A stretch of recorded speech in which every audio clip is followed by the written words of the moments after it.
السلام عليكم ورحمة الله تعالى وبركاته. الحمد لله رب العالمين، والصلاة والسلام على أشرف الأنبياء والمرسلين وعلى آله وصحبه أجمعين أما بعد.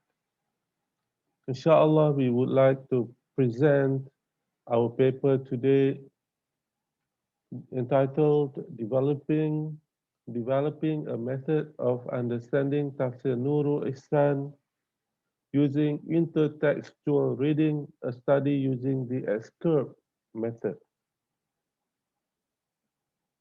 Tafsir Nurul Ihsan is one of the book on Tafsir Al-Quran, which is still being used as a teaching material and references even today, especially in masjid, musalla, and pondok institutions.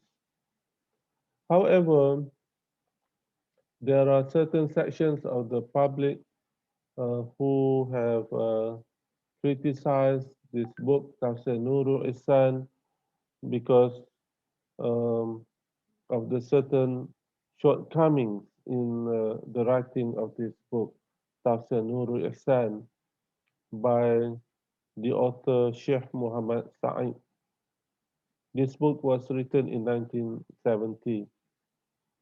So, one of the shortcomings of the Tafsir Nurul Ihsan is the author, Sheikh Muhammad Sa'id, he does not mention any citation. So much so that the public should be careful to avoid any misunderstanding when reading Tafsir Nurul Ihsan.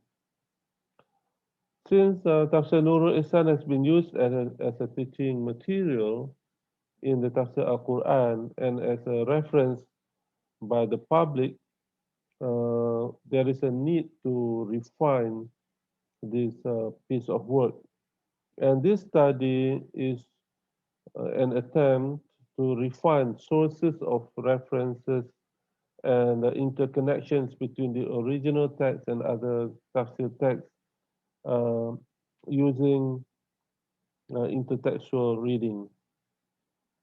So we try to examine Tafsir Nurul Ihsan in order to examine whether there exists the influence of other texts on the content of Tafsir Nurul Ihsan using the approach of intertextual reading.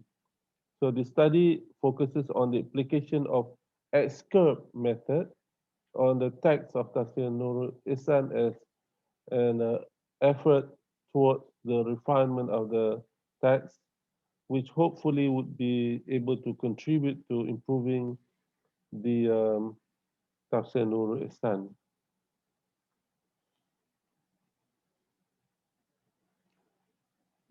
The intertextual reading method. The intertextual reading method was originally known as dialogic, which was introduced by Bakhtin in 1926, and this theory was later discussed by Kristeva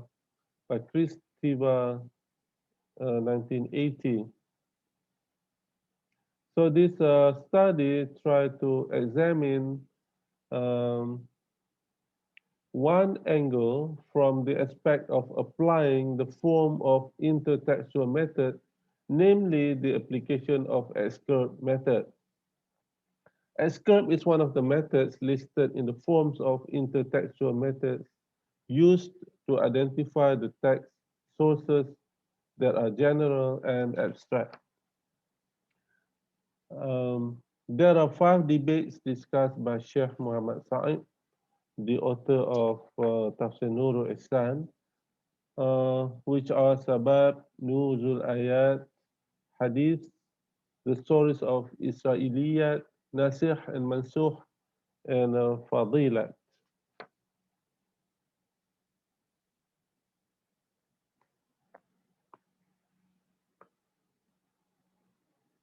So these are table 1 indicates the findings of the study, and table 1 shows the list of works which influenced the contents of the Tafsir Nurul Ihsan using X-curve method.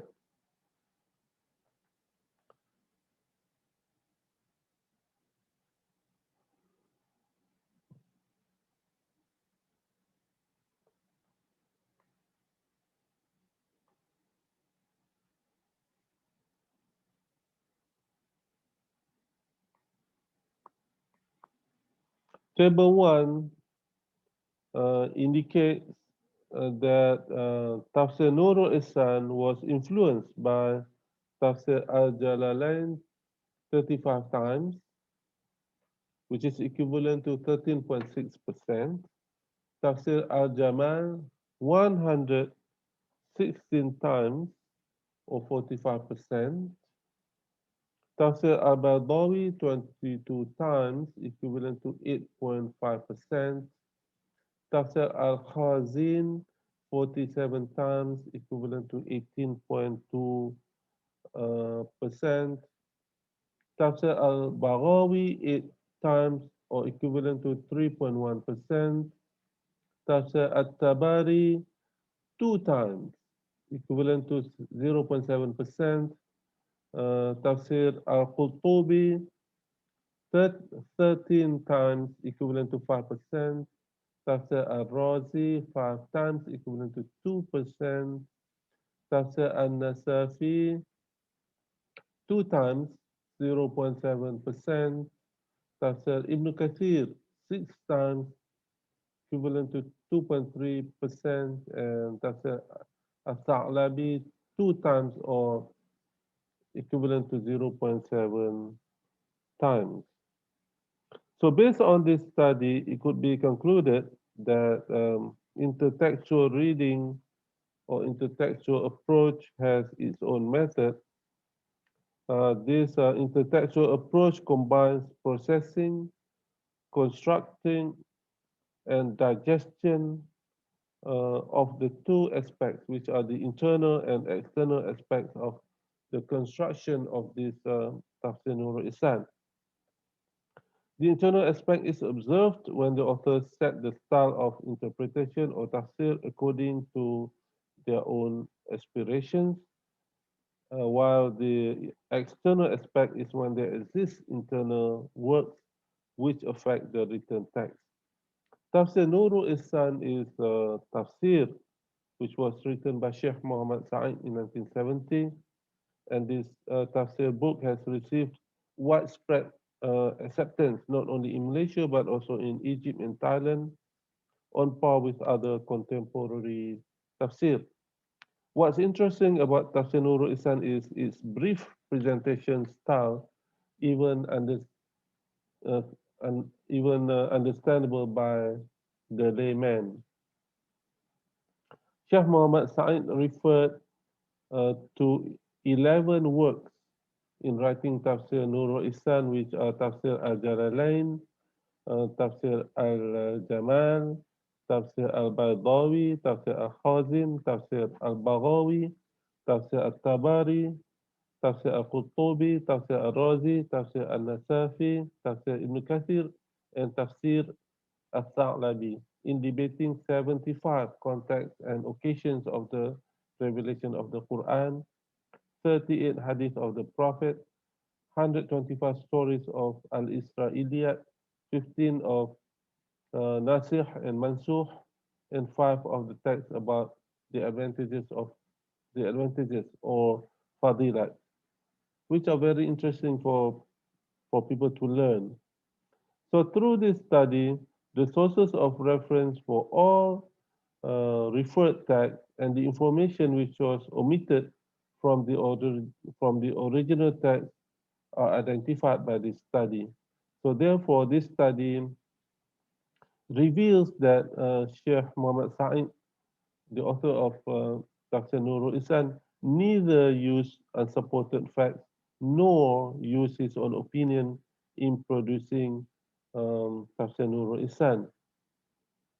So in conclusion, um, this study provides evidence that the main reference of Tafsir Nurul Ihsan is Tafsir Al-Jamal, uh, based on the percentage of frequency that Sheikh Muhammad Sa'id referred to more than any other word.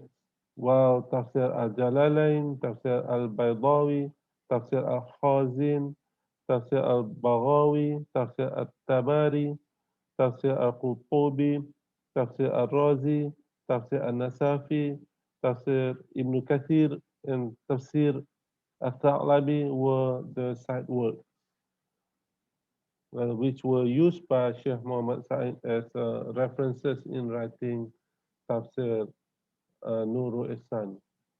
Thank you very much. Assalamu alaikum wa rahmatullahi ta'ala wa barakatuh.